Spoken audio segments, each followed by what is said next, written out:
Good evening. Welcome to Deb's True Crime Notebook. The defense has dropped several documents today, including one that I said might be dropped. I kind of guessed they would do an interlocutory appeal, and that's what they've done. And so I'll be bringing you that video a little later on, but right now, let's get down to this one. State of Indiana versus Richard M. Allen, subpoena duces tecum. The State of Indiana to the Sheriff, greetings.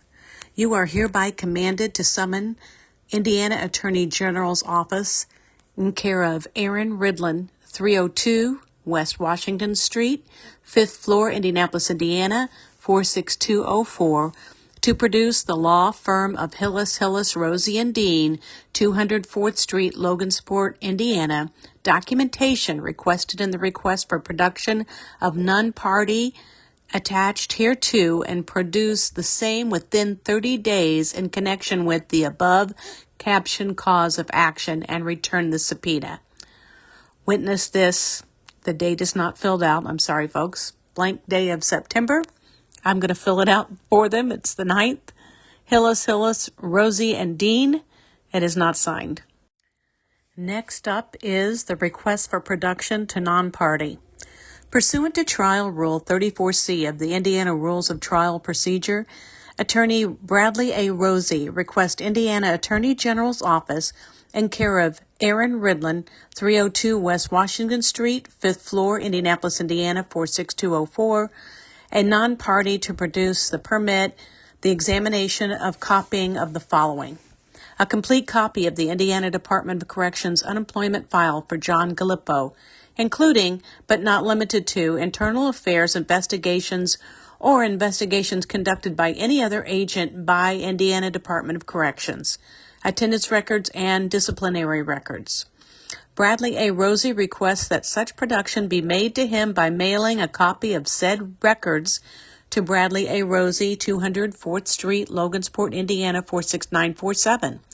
This request for production is made pursuant to Trial Rule 34C, and the producing party is entitled to security against damages of payment of damages resulting from this request, and may respond to this request by submitting to its terms, by proposing different terms, by objecting specifically or generally to this request, by serving a written response, or by moving to quash as permitted at Trial Rule 45B.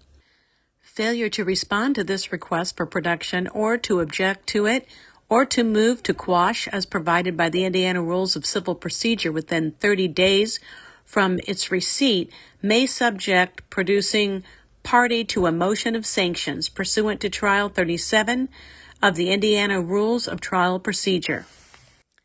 Next is subpoena duces tecum. The State of Indiana to the Sheriff, greetings. You are hereby commanded to summon Indiana Department of Corrections care of Elise Gallagher, 302 West Washington Street, room E334, Indianapolis, Indiana, 46204, to produce the law firm of Hillis, Rosie & Dean, 204th Street, Logansport, Indiana, documentation requested in the request for production of non-party attached hereto, and produce the same within 30 days in connection of the above caption cause or action, and return the subpoena. Again, not signed. So basically what we have here is the same exact request for the Department of Corrections, information on John Galipeau and his employment, and they have requested it from Elise Gallagher this time. So I'm not going to read it. If you want to, you can read that. And now the third motion for order to shorten discovery response period. Comes now the defendant, Richard Allen, by counsel Bradley A. Rosie, and respectfully request, pursuant to Rule 26 and Rule 34 of the Indiana Rules of Trial Procedure, that this honorable court shorten the time frame for third-party Indiana Department of Corrections to respond to defendant's request for production to non-party attached hereto. In support of said motion, Defendant Allen states as follows. 1. Defendant Allen is the accused in the matter. 2. The jury trial in this case is set to commence October 14, 2024. 3. The parties are in the process of conducting discovery and have been ordered to exchange a list of trial exhibits by October 1st, 2024. 4. Defendant Allen has attached hereto a request for production to non-party on the Indiana Department of Corrections. Defendant Allen has yet to serve the state of Indiana notice of the same. 5. There will be a hardship placed upon Defendant Allen if the requested information is not obtained in an expedited manner due to the discovery deadlines and trial dates referenced above. 6. Defendant Allen counsel desires that the 15-day notice period on the state of Indiana as required by Rule 34C be shortened to 5 days. 7. Defendant Allen desires that the 30-day response period by the Indiana Correctional Department of Corrections provided for in Trial Rule 34C be shortened to 7 days. 8. Said request to shorten the time frame is not unduly burdensome on the state of Indiana or the Indiana Department of Corrections. And 9. Counsel believes that it is in the interest of judicial economy that the court issue an order shortening the time frame for the state of Indiana to file an objections to said non-party request of 5 days.